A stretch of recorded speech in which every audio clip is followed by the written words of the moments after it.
Indian premier ലീഗിൽ Lucknow super ജയൻസിന് Kolkata night റൈഡേഴ്സിനെതിരെ വെറുപ്പിക്കുന്ന വിജയം. പ്രേക്ഷകർ ക്ഷമിക്കുക, ഈ വിജയത്തെ ഇങ്ങനെ മാത്രമേ വിശേഷിപ്പിക്കാനാവൂ. ആദ്യം ബാറ്റ് ചെയ്ത ലക്നൗ സൂപ്പർ ജയൻസ് നിക്കോളാസ് പൂറൻ്റെ ബാറ്റിംഗ് മികവിൽ 238 എന്ന സ്കോർ നേടിയെടുത്തു.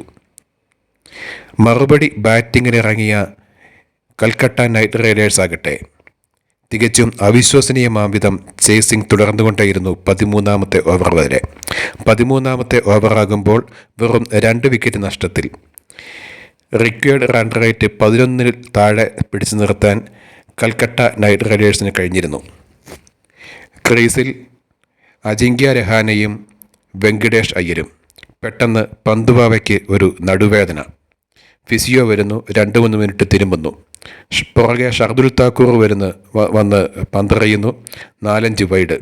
അതായത് കളി മനഃപൂർവ്വം സ്ലോ ആക്കിയിട്ട് നല്ല ഋതത്തിൽ നിന്നുകൊണ്ടിരുന്ന വെങ്കിടേഷ് അയ്യരെയും അജിങ്ക്യ രഹാനെയും പെട്ടെന്ന് ഋതം കളഞ്ഞിട്ട് അവരുടെ വിക്കറ്റ് എടുക്കുന്നു. നെഗറ്റീവ് ക്രിക്കറ്റ് എന്ന് പറഞ്ഞാൽ നെഗറ്റീവ് ക്രിക്കറ്റിൻ്റെ ഏറ്റവും അങ്ങേപ്പുറം. ഇതൊക്കെ ചെയ്യാൻ പന്തുവാവെ കൊണ്ട് മാത്രമേ പറ്റത്തുള്ളൂ. പ്രേക്ഷകരെ വെറുപ്പിച്ചിട്ട് വിജയം നേടിയെടുക്കുന്ന വിജയങ്ങളൊന്നും വിജയങ്ങളല്ല എന്ന് മനസ്സിലാക്കുക.